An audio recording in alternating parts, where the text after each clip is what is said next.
balikan po natin yung malaking balita mula kagabi hanggang ngayong mga sandaling ito. Hati ang opinyon ng ilang eksperto kung dapat bang gawing state witness si Janet Lim Napoles sa pork barrel scam. Ang pangamba ng ilan, baka raw piliin lang ni Napoles ang kanyang mga ididiin. Meron naman nagsasabing payag silang gawing state witness si Napoles pero may kondisyon sila. Dapat ibalik daw yung pera ng manoy ninakaw niya sa kaban ng bayan. Nakatutok si Sandra Aguinaldo.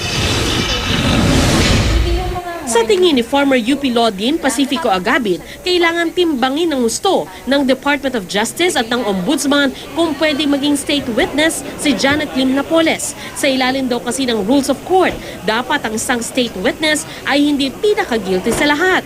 Ganun pa man, tingin ni Agabin, mahalaga para sa prosecution ang testimonya ni Napoles. Pag hindi siya ang pinakamabigat ng kasalanan, pwede siyang magamit na state witness. Yung testimony niya ay very material kasi siya ang isang tao na maraming alam tungkol sa scheme na ito Bago raw tanggaping state witness si Napoles, pwedeng gawing kondisyon na ibalik muna nito ang mga pera ng bayan na sinasabing napunta sa kanya. Ganito rin ang pananaw ni Vince Lazatin ng grupong Transparency and Accountability Network.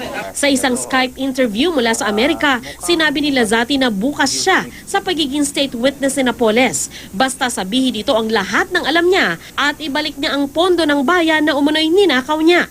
Kung ang testimony niya ay mag-lead to, for example, indictment or conviction of mga very powerful people, then it really might be worth getting her as a state witness.